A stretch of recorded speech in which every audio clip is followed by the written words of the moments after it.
Hi viewers, welcome to our channel.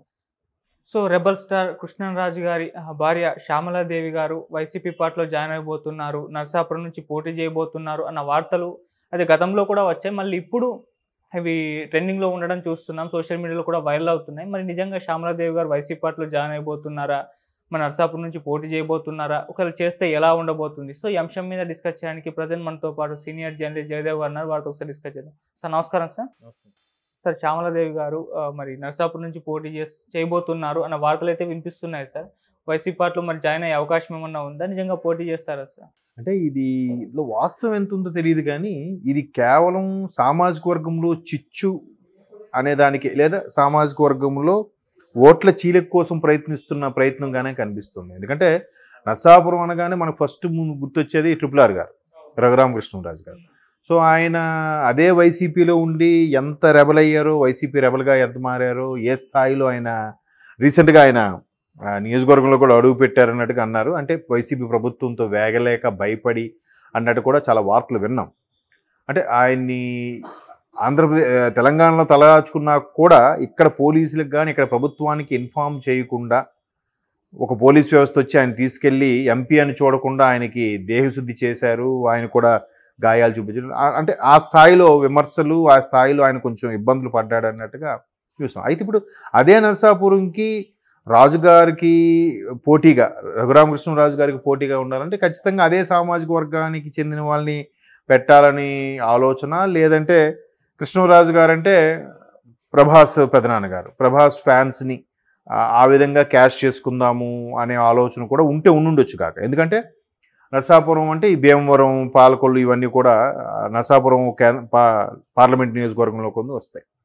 ఇంకోటి ఏంటంటే భీమవరం, నరసాపురం ఈ సరౌండింగ్స్లో ఫిల్మ్ ఇండస్ట్రీకి సంబంధించి ఎక్కువగా అబ్జర్వ్ చేసేది ప్రభాస్ గారి కటౌట్లు ఈ స్థాయిలో పెడితే వెంటనే పవన్ కళ్యాణ్ కటౌట్ది దానికి ఒక 2 అడుగులు ఎత్తు, పవన్ కళ్యాణ్ పెట్టారు మళ్ళీ ప్రభాస్ గారి కటౌట్ ఇంకో 2 అడుగులు, అట్లా పోటాపోటీగా.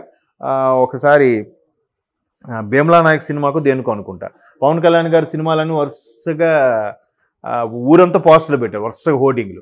వీళ్ళు వెంటనే ప్రభాస్ గారు సంథింగ్ ఏవో నెక్స్ట్ సినిమాకి వరుసగా హోర్డింగ్లు, అట్లా పోటాపోటీగా పెట్టడం జరుగుతుంది. అది ఆ అట్మాస్ఫియర్ ఉండాలి ఇండస్ట్రీలో సినిమాల పరంగా.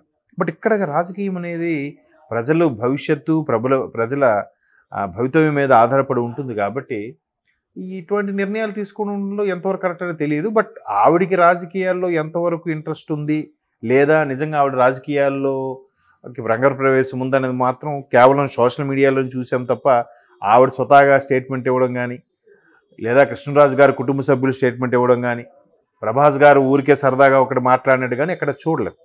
అండ్ మోరోవర్ కృష్ణరాజు గారు పీఆర్పీలో చేరేటప్పుడు అంతకుముందు బీజేపీకి చెందిన వ్యక్తి, తర్వాత పీఆర్పీ క్లోజ్ అయిపోయిన తర్వాత మరలా బీజేపీ తరఫునే వచ్చేసారు. ఎందుకంటే ప్రభాస్ బాహుబలి సినిమా హిట్ అయిన తర్వాత నరేంద్ర మోడీ గారిని ప్రభాస్ని తీసుకెళ్లి పరిచయం చేసి మాట్లాడించడం కూడా జరిగింది. సో బీజేపీతో ఆ విధమైన సత్సంబంధాలు ఉన్నాయి. మరి ఇప్పుడు బీజేపీలో చేరకుండా లేదా వైసీపీలో చేరుతున్నారని అంటే ఇంట్లో ఎంతవరకు వాస్తవం అనేది మాత్రం మనకు పూర్తి స్థాయిలో తెలియదు. మేబీ రఘురామకృష్ణరాజు గారికి పోటీగా అదే సామాజిక వర్గానికి చెందిన వ్యక్తులే ఉండాలనే ఉద్దేశంతో ఈవిడ్ని పెడుతున్నారేమో. ఎందుకంటే ఇంతకుముందు వార్తల్లో కూడా మనం చూసాం, పవన్ కళ్యాణ్ గారికి పోటీగా అదే సామాజిక వర్గానికి చెందిన వ్యక్తిని ముద్రగడ పద్మనాభం గారిని లేదంటే వాళ్ళ అబ్బాయిని కానీ సీట్ ఇచ్చేలాగా ఉంటే ఆ పర్టికులర్ సామాజిక వర్గం చెందిన వ్యక్తులు ఓట్లు చీలిపోయి కొంత అవకాశం మనకు వచ్చే అవకాశం ఉందనే ఉద్దేశంతో, మరి ఏ ఉద్దేశంతోనో ఇప్పుడు ఆవిడ్ని ప్రపోజల్ పెడుతున్నట్టుగా కూడా వార్తలు వినిపిస్తున్నాయి. ఎక్కడ దాని మీద పక్కా ప్రూఫ్ అయితే లేదు కానీ ఇదంతా ఊహాగానాలు లేదా ఇట్లా ప్రపోజల్ ఉంది. ఇప్పుడు నాయకులు, మంత్రులు లేదా జగన్మోహన్ రెడ్డి గారు అనుచరులు కొంతమంది మాట్లాడుకున్నది ఆ నోట ఈ నోట విని అలా రీచ్ అయ్యి సోషల్ మీడియాలో పోస్ట్గా వస్తే రావచ్చు కాక. బట్ దీనికి అధికారికమైన ప్రూఫ్స్ అయితే నేను చూడలేదు, నాకైతే ఎంతవరకు ఐడియా లేదు. మేబీ నేను అన్నట్టుగా రఘురామకృష్ణరాజు గారికి పోటీగా ఉండాలంటే కృష్ణరాజు గారు కొంత గుడ్ విల్ ఉంది కదా, ఆయనకు కూడా గుడ్ విల్ ఉంది. అండ్ మోరోవర్ ఆయన పెద్ద కర్మ విషయంలో కూడా ఊర్లో మొగల్తూరులో ప్రభాస్ గారు భారీ ఎత్తున కార్యక్రమం నిర్వహించారు. అన్ని రకాల గ్రాండ్గా పిండి వంటలు అవి చేసి అన్ని రకాల వంటకాలతో పెద్ద కర్మ అనేది నిర్వహించారు. మొత్తం ఊరు ప్రజలందరికీ ఎక్కడెక్కడ వచ్చే ప్రభాస్ ఫ్యాన్స్ అందరికి కూడా చేశారు. సో ఆ ఫ్యామిలీకి ఒక గుడ్ విల్ ఉంది కాబట్టి దాన్ని క్యాష్ చేసుకోవాలని చూస్తుండొచ్చు మేబీ వైసీపీ. వాళ్ళ ఎలక్షన్స్ ముందు ఇలాంటివి చాలా జరుగుతుంటాయి, పావులు కదుపుతుంటారు, అటుపక్క వ్యక్తులు ఒప్పుకోవాలి. ఆవిడెప్పుడు జనరల్గా కృష్ణరాజు గారు ఏ సమావేశానికి వచ్చినా కూడా వచ్చేవారు, సరదాగా పార్టిసిపేట్ చేసేవారు, బట్ ఎక్కడ ఇన్వాల్వ్ అయ్యేవారు కాదు. ఆవిడ కూడా ఉండేంత వరకే తప్ప ఏ స్టేజ్ మీద కానీ లేదంటే ఆయన సినిమాల విషయంలో కానీ రాజకీయాల విషయంలో కానీ ఎప్పుడు జోక్యం చేస్తుంటూ కూడా చూడలే. మేబీ ఎట్లా ఎవరి ఆశలు ఎవరికి కోరికలు ఎలా ఉంటాయని తెలియదుగా.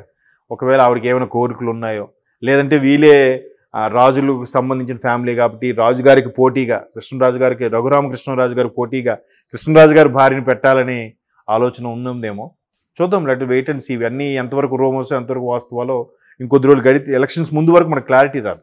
అంటే ఒక మ్యాక్సిమం ఫిబ్రవరిలో ఒక క్లారిటీ వస్తుంది. సంక్రాంతి అయింది కాబట్టి ఇంకా ఒక్కొక్కటి ఎవరెవరికి ఏ సీట్ కేటాయించాలి, ఎవరికి బీ ఫార్మ్స్ ఇవ్వాలనేది ఇంకా రాబోయే రోజుల్లో క్లారిటీ వచ్చే అవకాశం ఉంది. సార్ అంటే రఘురామకృష్ణరాజు గారికి నర్సాపురం నుంచి చంద్రబాబు గారు సీట్ ఇవ్వబోరు అని చెప్పేసి గతంలో కొన్ని న్యూస్ రావడం చూసాము. మరి ఇప్పుడు ఆయనకు ఒకవేళ సీట్ ఇవ్వకపోతే శ్యామలాదేవి గారు పోటీ చేస్తే ఎలా ఉంటుంది? లేదు, ఆయనకి సీట్ కన్ఫర్మ్ అది. ఎందుకంటే అంటే వార్తలు ఏంటంటే ఆయన waiting for either TDP or Janasena. ఆయన పోటీ చేయడం అంటే నేను విన్న వార్తలు ఏంటంటే రఘురామకృష్ణరాజు గారు నర్సాపురం నుంచి అయితే పోటీ చేస్తారు. అయితే ఈ సీట్ల సర్దుబాటులో టీడీపీ జనసేన అలయన్స్ అయిన సందర్భంగా సీట్ల సర్దుబాటులో నర్సాపూర్ టికెట్ అది టీడీపీకి వెళ్తుందా జనసేనకి వెళ్తుందా అనే దాని మీద కొంచెం తర్జన భర్జనలు అవుతున్నాయని విన్నాను నేను కూడా. అది ఎటు తర్జన భర్జన అయితే ఈయన అటువైపు షిఫ్ట్ అటువైపు వెళ్తారు. బట్ టీడీపీ జనసేన అలయన్స్కి ఫేవర్గానే ఉన్నారు ఆయన. ఖచ్చితంగా టీడీపీకి ఫేవర్గా ఉన్నారు. తర్వాత ఇక్కడ చంద్రబాబు గారు అరెస్ట్ విషయంలో కూడా ఆయన ఖండించారు. అక్కడ లోకేష్ గారు ఢిల్లీలో బెయిల్ కోసం చంద్రబాబు గారు బెయిల్ కోసం కేసు విషయంలో తిరుగుతున్నప్పుడు కూడా సహకరించి ఉన్నారు. కాబట్టి అది ఈ ఉమ్మడి సఖ్యతలో ఎటువైపు వెళ్తే అటువైపు నుంచి పోటీ చేయడానికి సిద్ధంగా ఉన్నారు. దాంట్లో తప్పటాల్సింది ఏం లేదు. కాబట్టి ఆయనకి కన్ఫర్మ్ అని ఫిక్స్ అయింది. ఎందుకంటే ఆయన కొంత ఫెయిత్ ఉంది ఆ పర్టికులర్ ఏరియాలో రఘురామకృష్ణరాజు గారికి. ఎందుకంటే కొంతమంది మీడియా మిత్రులు కూడా చెప్పేది ఏంటంటే ఆయన తన కింద వాళ్ళని పరివారాన్ని కానీ బాగా చూసుకుంటారు. ఎక్కడ కూడా ఎంతసేపు తిరిగి ఆయన సొంత ఫండ్స్ నుంచి ఖర్చు పెట్టే మనస్తత్వమే కానీ ప్రజల సొమ్ముని దోచుకెళ్ళిపోయే లేదంటే ఎంపీ ఫండ్స్ని దుర్వినియోగం చేసే మనిషి అయితే కాదు అని చాలామంది దగ్గర విన్నాను. అంటే రాజులుగా ఫ్యామిలీ నుంచి వచ్చిన అదే ఫీలింగ్ ఇప్పటికీ ఇచ్చే చెయ్యగా ఉంటుంది తప్ప తీసుకునే చెయ్యగా ఉండదని కూడా కొంత గుడ్ విల్ ఉంది ఆయనకి ఆ ప్రాంతంలో అని విన్నాను. మేబీ ఆయనకే కేటాయిస్తానని కూడా నేను విన్నాను. బట్ ఎవరికి కేటాయించబడితే అటువైపు షిఫ్ట్ అయ్యే ఛాన్సెస్ ఉన్నాయి, అంతేకాని ఆయన కన్ఫర్మ్. బట్ ఈవిడికి కృష్ణరాజు గారు ఫెయిత్ కానీ కృష్ణరాజు గారు ప్రభాస్ ఇమేజ్ కానీ ఎంతవరకు యాడ్ అవుతుందనే చెప్పలేం. ఒకవేళ ఈవిడ పోటీ చేసినా కూడా ఆవిడ పోటీ చేస్తే ఖచ్చితంగా ప్రభాస్ క్యాన్వాసింగ్కి రావాలిగా. ప్రభాస్ క్యాన్వాసింగ్ వస్తే పరోక్షంగా రాజకీయాల్లోకి వచ్చినట్టేగా. పరోక్షంగా రాజకీయాల్లోకి వస్తే కొంత ప్రభాస్ ఇమేజ్ కొద్ది ఇప్పుడు పవన్ కళ్యాణ్ గారిని ఎలాగైతే దుమ్మెత్తి పోస్తున్నారో ఆయన కూడా దుమ్మెత్తి పోస్తారు. ఇప్పటికే వరుసగా 2 సినిమాలు పోయి 3వ సినిమా ఒక రేంజ్లో ఒక ప్రభాస్ ఓకే కానీ డైరెక్టర్లో కొంత ఫాల్ట్ ఉంది అన్నట్టుగా ఆ సినిమాని భారీగా హిట్ చేసేసారు. కానీ ప్రభాస్కు డౌన్ఫాల్ అయితే నడుస్తుంది కదా. ఇట్లా రాజకీయాల్లోకి పరోక్షంగా వచ్చినా కూడా సినిమా వేరు రాజకీయం వేరు కదా. ఇప్పుడైతే పార్టీలకు అతీతంగా అందరూ ఇష్టపడుతున్నారు. పాన్ ఇండియా లెవెల్లో బీజేపీ లేదు, కాంగ్రెస్ లేదు, వైసీపీ లేదు, టీడీపీ లేదు. ఇప్పుడు ఒకసారి వాళ్ళ పెద్దమ్మ గారి కోసం ఆవిడ కోసం శ్యామలా గారి కోసం వచ్చి క్యాన్వాసింగ్కి నిలబడినా డాడ్ అయిపోతారు. అట్లీస్ట్ ఆయన క్యాన్వాసింగ్ రాకపోయినా ఆవిడ పోటీ చేసిందంటే ఖచ్చితంగా ప్రభాస్ గారి పోస్టర్లు అయితే కటౌట్లో వేసేస్తారు. ప్రతి పోస్ట్లో ప్రభాస్ గారి ఫోటో పెట్టేస్తారు. పెట్టినప్పుడు ఏమవుతుంది, ఖచ్చితంగా పేడేసులు కొట్టడాలు ఏవో జరుగుతాయి. పార్టీలు అన్నాక అలా ఉంటుంది. గ్రామ స్థాయిలో కానీ గ్రౌండ్ లెవెల్లో ఆ సీరియస్నెస్ అలా ఉంటుంది. ఇప్పుడు పవన్ కళ్యాణ్ అంటే చాలామంది ఇష్టమైన వాళ్ళు కూడా పవన్ కళ్యాణ్ రాజకీయాలకి రాకుండా ఉంటే బాగున్నాయి అభిప్రాయం ఉన్న వాళ్ళు కూడా ఉన్నారుగా కదా. కాకపోతే ఆయన జెన్యున్గా స్ట్రైట్ ఫార్వర్డ్గా మాట్లాడడం వల్ల ఇప్పుడిప్పుడు ఆయన ఆ నమ్మకాన్ని ఆ గౌరవాన్ని సంపాదించుకున్నాడా. లేదు 19లో ఒక్క సీటు సంపాదించుకోకపోయినా మళ్ళీ జనాల్లోకి వచ్చారనే ఇదైతే ఉంది కదా. సో పవన్ కళ్యాణ్ గారు వేరు ఆయన ఇమేజ్.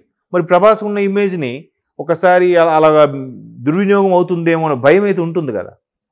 సో